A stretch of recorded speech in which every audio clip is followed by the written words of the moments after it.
Hey Jim, welcome to the 2019 OAC golf event. Just want to give you an opportunity here to view your swing. We'll let that play on through, put you back in your dress position, and take a look at a few things for you. So while we got you here in your setup, posture looks pretty good. We can see here that your spine is relatively straight and on a nice tilt. Legs come down into a nicely unlocked position. Arms hang down nice and naturally out in front of you. Club works out to the golf ball, so achieving good posture there in association with some good balance as well.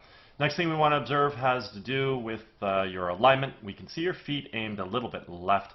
Carry that out towards your intended target. Theoretically, your club face is supposed to run parallel to your feet. Parallel lines on camera would have an appearance of converging.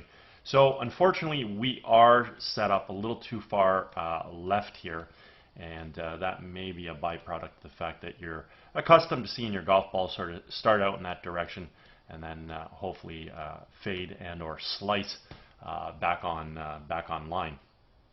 Let's go ahead and do a little split screen comparison between you and Jordan Spieth. We'll flip them over. Oh, sorry. Keep that over there. There we go. And so we can see, just looking at the posture. The posture is very similar, but look at the alignment again, where the feet are going. Okay, so you are set up considerably open. It's going to cause you to swing that golf club from out to in, and then you'll have to compensate and leave the club face open to try and get that ball fading back on line. With Jordan Spieth, simply you want to initiate a takeaway by creating good shoulder rotation, bring the arms and hands back as well as the club, and we want to watch the golf club come back directly along this red line.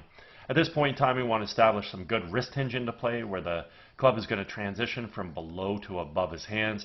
Then we're going to work the club from red up to yellow or blue. When we finally set the club at the top of the backswing, the left arm and the club are on the yellow line or the blue line. In Jordan's case, he sets the left arm and the club on the blue line. He has a slightly steeper set position, but anywhere within that blue-yellow V zone is absolutely okay. As we go ahead and watch you initiate your takeaway here, considering your setup a little bit open, you do draw your hands back in nicely around your body, bringing the golf club back on a really nice plane. Want to get some wrist hinge into play, which is great right there, and then work that golf club to the top. Right through this vantage point here, you start picking the club up a little bit more. Would have thought that you would have kept your arms in a bit of a shallow position at the top, considering the takeaway that you initiated with. But obviously what we've got is we've got a very upright move halfway back. Left arm gets too steep, covering a bit of your face. Right elbow flies on you. So definitely a breakdown in the arms and the golf club at the top of the backswing for sure. And now you're going to have to obviously refine your arms, refine the golf club to get that club to come down on a proper plane.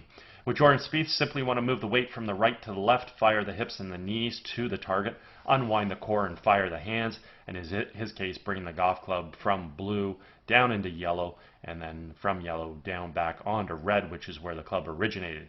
And that's exactly what we see here. The golf club has returned back to on plane. The other thing we want to observe at this stage of the swing is the relationship between the lead forearm and the golf club. Just want to look at that position there that basically I refer to as a backwards check mark. Simply means the club head right now is remaining above and behind his hands coming into the hitting zone, and this is ultimately what's going to give him a lot of power in the golf swing, let alone getting the club to return back to plane, as we already pointed out, which will allow him to hit the ball straight in accordance to where he's aimed.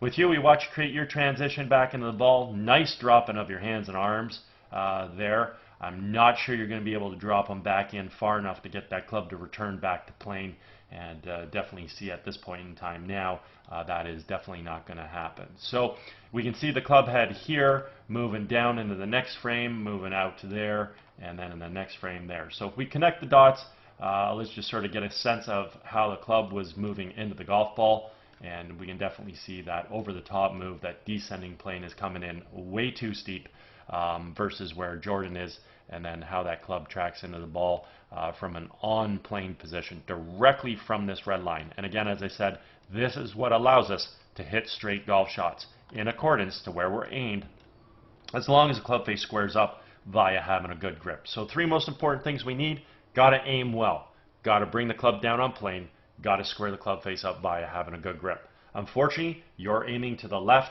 you're coming over the top, swinging the club on an out-to-in path. At that point in time, you're going to have to leave the face open if you want that ball to find the intended target. And basically what's going to happen is the ball should start left and should move right if you get that ball on the face of the club and leave the face open. So at this point in time, we can take a look at the path of the club. We can very clearly see Jordan's club is inside the ball, expands out to make contact. Club moves through in a nice natural subtle arc. Your club is stuck outside the ball, dropping down and across to make contact, so we can see the path at which that golf club is traveling on.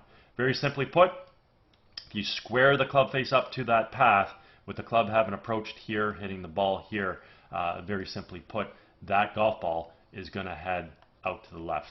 If you square the face to this red path, not only will that ball go left, but obviously what's going to happen is that ball now will have some right to left spin, and you'll hit a pull draw or a pull hook. If you leave that club face open, which is what you're hoping for, then obviously that ball will still head left, maybe not as far left. It'll have a little left to right spin. We can hit a little fade, and that ball will find its intended target. If we happen to leave that club face too open, the ball will still probably head somewhat left. It'll have a lot of left to right spin, and you're going to lose that golf ball to the right with a slice. So really, the end result of your golf shot is dictated based on the timing of the club face. Because we're swinging the club over the top, coming in steep, swinging from out to in, if we over-release the club, it follows yellow. Under-release the club, follows blue, and if we time it properly, it'll follow red, and that golf shot will turn out. At point of impact, your right heel's off the ground, looks great, exactly like Jordan. And as he moves through, the right heel keeps coming off the ground, up on the toe of the right foot. We can count all the spikes in the shoe of his right foot. Weight's on the left side, hips square around, shoulders fully rotate, hands are high, clubs back in behind him. And that's where we want to be when we finish a golf swing. Looks like you got good athletic motion through the golf ball. Actually, I wanted to stop that there. So yeah, you are finishing that golf swing really, really nicely. Let's go ahead and just a little recap here. Actually, I want to just pay attention here through impact first. So that ball is heading left, and again, depending on what that club face did will determine how far left it goes or how far right it goes, based on how much club face closed versus how much it stayed open. So good athletic motion here from you. Hands work well. You bring them back, fire them through, fantastic. Your core's working good. Good coil back, good coil through. Great footwork, allowing you to get through to a good finish.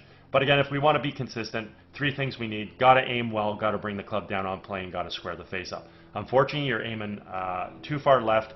You're coming over the top, swing the club from out to in. At that point in time, you got to leave the face open to hopefully somehow fade the ball on line. Over-release the club, it's going left. Under-release the club, it's going too far right. Okay?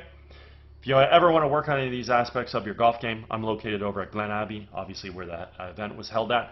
I'd be happy to structure a program for you. Also, if you're involved with any golf tournaments at all and looking for a unique gift to provide to your guests, certainly feel free to touch base. All my contact information is on the screen, and be happy to discuss my swing analysis services with you. Anyways, hope you had a great day. Hope you've had a great summer, and hope you enjoy the rest of your fall and get in a little bit more golf.